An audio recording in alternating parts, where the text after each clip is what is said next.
여러분, 오늘 들려드릴 이야기는 서울의 한 매니저가 직접 겪었다는 실화입니다. 이 이야기는 몇 년 전 실제로 일어났던 일로 지금도 그 매니저는 그날 밤의 일을 잊지 못하고 있습니다. 그날은 평범한 새벽이었습니다.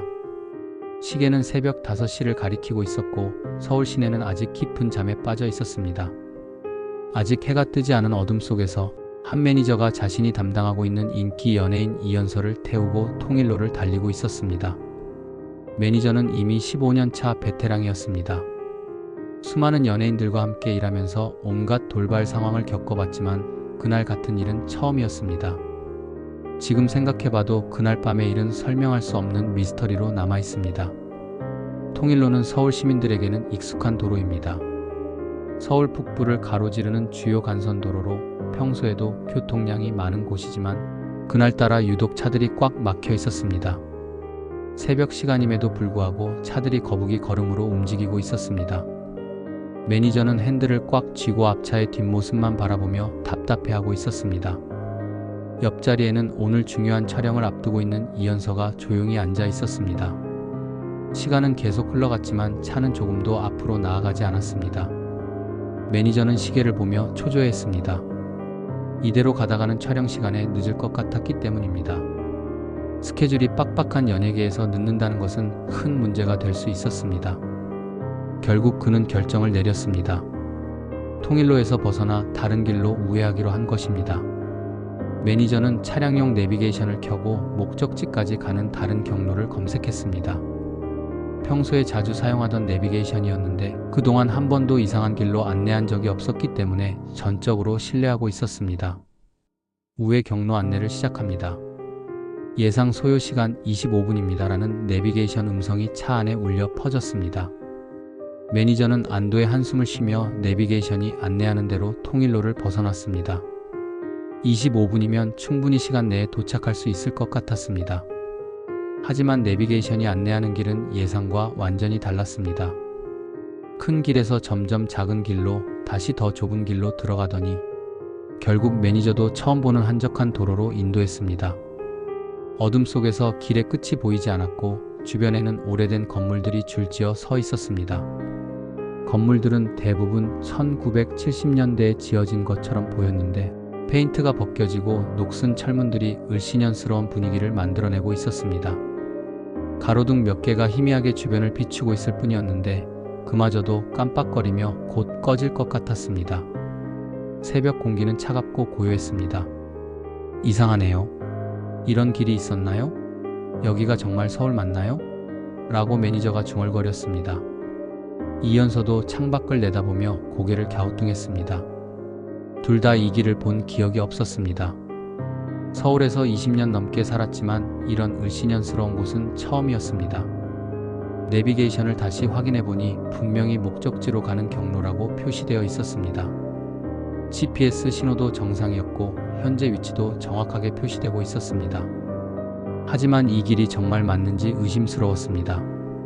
주변 풍경이 너무나 낯설고 이상했기 때문입니다. 매니저는 차를 길가에 잠시 세우고 다른 경로를 다시 검색해보기로 했습니다. 잠시만 기다려주세요. 길을 다시 찾아보겠습니다라고 매니저가 말했습니다. 이연서도 고개를 끄덕이며 이해한다는 표정을 지었습니다. 매니저는 차를 완전히 정차시키고 내비게이션을 조작하기 시작했습니다. 다른 경로가 있는지 다시 검색해 보려고 했습니다. 하지만 이상하게도 내비게이션은 계속 현재 경로만 표시했습니다. 다른 우회로가 전혀 나오지 않았습니다. 마치 이 길이 유일한 경로인 것처럼 말입니다. 차 안은 조용했고 멀리서 들리는 통일로의 차 소리만이 희미하게 들려올 뿐이었습니다.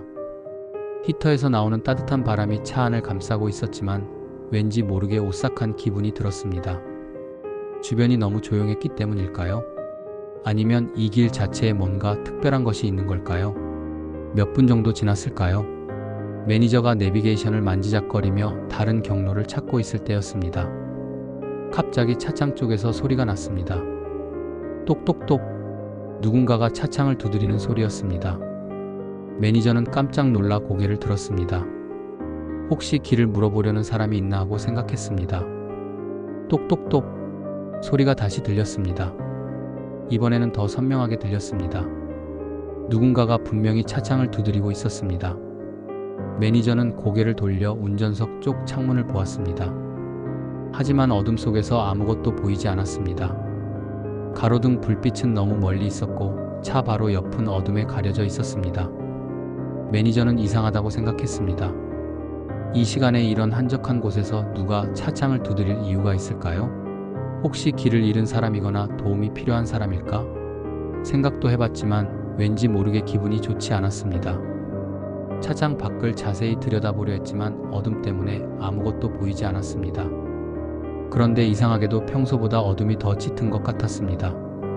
마치 빛을 흡수하는 것처럼 말입니다. 뭔가 이상한 느낌이 들었습니다. 오랜 매니저 생활을 하면서 길은 직감이 위험하다고 경고하고 있었습니다. 매니저는 창문을 내리려다가 멈췄습니다. 직감적으로 뭔가 잘못되었다는 생각이 들었기 때문입니다. 그래서 창문을 그대로 두고 무시하기로 했습니다. 아마도 바람에 뭔가가 부딪혔을 거라고 생각하려 했습니다. 하지만 그날 밤은 바람 한 점 없이 고요했습니다. 하지만 소리는 계속 들렸습니다. 똑똑똑. 이번에는 더 강하게, 더 규칙적으로 들렸습니다. 마치 누군가가 의도적으로 차창을 두드리고 있는 것처럼 말입니다. 그 소리는 일정한 간격으로 반복되었습니다. 정확히 3초 간격이었습니다. 너무나 규칙적이어서 기계적으로 느껴질 정도였습니다. 매니저는 점점 불안해졌습니다. 손바닥에 식은땀이 났고 심장이 빨리 뛰기 시작했습니다. 옆에 앉아있던 이연서도 이상하다는 듯 고개를 돌렸습니다. 이연서의 얼굴에도 긴장감이 역력했습니다. 뭔가 소리가 나네요 라고 이연서가 말했습니다. 매니저도 그 소리를 듣고 있다는 것을 확인했습니다. 둘 다 같은 소리를 듣고 있었던 것입니다. 이제는 환청이 아니라는 것이 분명해졌습니다. 매니저는 차라리 그 자리를 떠나는 것이 좋겠다고 생각했습니다. 그런데 바로 그때 정말 믿을 수 없는 일이 일어났습니다. 갑자기 조수석 쪽 창문에 뭔가가 찍혔습니다. 매니저는 눈을 크게 뜨고 그쪽을 바라보았습니다. 창문에는 선명한 손자국이 찍혀 있었습니다. 마치 누군가가 온 힘을 다해 손을 대고 밀어붙인 것처럼 말입니다. 그 손자국은 너무나 뚜렷해서 손가락의 지문은 물론이고 손금까지 보일 정도였습니다. 심지어 손톱의 형태까지 선명하게 드러나 있었습니다. 그런데 그 손의 크기가 이상했습니다. 성인 남성의 손보다 훨씬 컸고 손가락이 비정상적으로 길어 보였습니다. 하지만 그때 조수석에는 아무도 앉아있지 않았습니다. 이연서는 매니저 옆 뒷좌석에 앉아 있었고 조수석은 텅 비어 있었습니다. 그런데 어떻게 그 창문에 손자국이 찍힐 수 있었을까요? 더욱 이상한 것은 그 손자국이 바깥쪽에서 찍힌 것이 분명했다는 점입니다. 매니저는 급히 차 밖을 둘러보았습니다. 하지만 주변에는 아무도 없었습니다. 그 한적한 도로에는 그들의 차 외에는 아무것도 없었습니다. 가로등 불빛 아래로 보이는 것은 텅 빈 도로와 조용한 건물들 뿐이었습니다. 그 누구도 차 주변에 있지 않았습니다. 이상합니다라고 매니저가 중얼거렸습니다. 이연서도 조수석 창문의 손자국을 보며 놀란 표정을 지었습니다. 그 손자국은 너무나 선명했습니다. 안개가 낀 것도 아니고 분명히 바깥쪽에서 누군가가 손을 댄 자국이었습니다.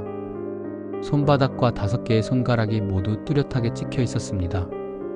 매니저는 더 이상 그 자리에 있고 싶지 않았습니다. 내비게이션이 잘못 안내했든 뭐든 상관없었습니다. 무엇인지 알 수 없는 두려움이 몰려왔습니다. 등골이 서늘해지고 온몸에 소름이 돋았습니다. 그는 급히 시동을 걸었습니다. 엔진 소리가 고요한 새벽 공기를 가르며 울려 퍼졌습니다. 그 소리조차 어둠 속에서 이상하게 들렸습니다. 빨리 이곳을 떠나겠습니다라고 매니저가 말했습니다. 이연서도 고개를 끄덕였습니다. 둘 다 같은 생각이었습니다. 뭔가 이상한 일이 일어나고 있었고 그 자리에 더 있어서는 안 될 것 같았습니다. 매니저는 내비게이션을 끄고 자신이 아는 길로 돌아가기로 했습니다. 가속 페달을 밟으며 그 이상한 도로를 빠져나갔습니다. 차는 그 한적한 도로를 빠져나와 다시 큰 길로 나왔습니다. 매니저는 백미러를 통해 뒤를 계속 확인했습니다. 하지만 아무도 따라오지 않았습니다. 그저 텅 빈 도로만 보일 뿐이었습니다. 하지만 조수석 창문의 손자국은 여전히 선명하게 남아 있었습니다. 그런데 이상한 일은 여기서 끝나지 않았습니다. 그 후 얼마 지나지 않아서 함께 타고 있던 이연서가 갑자기 몸이 아프다고 말했습니다. 처음에는 단순히 피로 때문이라고 생각했습니다. 하지만 증상이 점점 심해졌습니다. 이연서의 얼굴이 창백해지고 식은땀이 흘렀습니다. 이연서는 갑자기 심한 두통을 호소했습니다. 그리고 어지러움과 메스꺼움을 느낀다고 했습니다. 매니저는 당황했습니다. 아까까지만 해도 멀쩡했는데 갑자기 이런 증상이 나타난 것입니다. 이연서는 손으로 머리를 감싸며 고통스러워했습니다. 병원에 가야겠습니다라고 매니저가 말했습니다. 이연서의 상태가 심상치 않았기 때문입니다. 결국 그날 예정되어 있던 촬영은 취소되었습니다. 이연서는 급히 병원으로 이송되었습니다.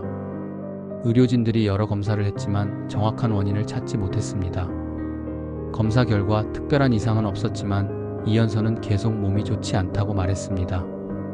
매니저는 그날 밤 내내 잠을 이루지 못했습니다. 아까 그 한적한 도로에서 일어난 일들이 계속 머릿속에 맴돌았습니다. 차창을 두드리는 소리, 그리고 조수석 창문에 찍힌 손자국. 아무도 없었는데 어떻게 그런 일이 일어날 수 있었을까요? 매니저는 계속 그 손자국을 떠올렸습니다. 너무나 선명했던 그 손자국을 말입니다. 며칠 후 매니저는 그 도로에 대해 알아보기 시작했습니다. 내비게이션 기록을 확인해보니 분명히 존재하는 길이었습니다. 하지만 인터넷을 검색해보니 놀라운 사실을 발견했습니다. 그 도로는 예전부터 이상한 일이 자주 일어난다고 알려진 곳이었습니다. 많은 사람들이 비슷한 경험을 했다고 증언했습니다. 온라인 커뮤니티에는 관련 글들이 수십 개나 올라와 있었습니다. 어떤 사람은 내비게이션 때문에 그 도로로 들어갔다가 갑자기 차가 멈춰버렸다고 했습니다. 시동은 걸려 있는데 차가 앞으로 나아가지 않았다는 것입니다. 또 다른 사람은 아무도 없는데 누군가가 차를 흔드는 느낌을 받았다고 했습니다. 그리고 매니저와 똑같은 경험을 한 사람도 있었습니다. 차 창을 두드리는 소리를 들었다는 것입니다. 더 소름 끼치는 것은 많은 사람들이 내비게이션의 안내를 받아 그 길로 들어갔다는 점이었습니다. 마치 무언가가 사람들을 그곳으로 유도하는 것처럼 말입니다. 더 조사해보니 그 도로의 내비게이션 데이터가 몇 년 전부터 이상하게 변경되었다는 증언도 있었습니다. 어떤 IT 전문가는 그 도로의 GPS 좌표가 실제 위치와 미묘하게 다르다고 말했습니다. 마치 누군가가 의도적으로 조작한 것처럼 보인다는 것이었습니다. 하지만 내비게이션 회사들은 모두 자신들의 데이터에는 문제가 없다고 주장했습니다. 매니저는 소름이 돋았습니다. 자신이 겪은 일이 혼자만의 경험이 아니었던 것입니다. 그 도로에는 분명히 뭔가가 있었습니다. 설명할 수 없는 무언가가 말입니다. 사람들은 그곳을 귀신이 나오는 길이라고 불렀습니다. 조수석 창문의 손자국은 며칠 후에야 사라졌습니다. 매니저가 아무리 닦아도 지워지지 않았던 그 손자국이 어느 날 갑자기 사라진 것입니다. 마치 처음부터 없었던 것처럼 말입니다. 하지만 매니저는 그 손자국을 평생 잊지 못할 것입니다. 그 후 매니저는 내비게이션을 사용할 때 더욱 조심하게 되었습니다. 아무리 길이 막혀도 이상한 우회로는 피하려고 노력했습니다. 특히 밤 시간에는 절대 낯선 길로 가지 않기로 마음먹었습니다. 그는 다른 동료 매니저들에게도 이 경험을 공유했습니다. 놀랍게도 비슷한 경험을 한 사람들이 몇 명 더 있었습니다.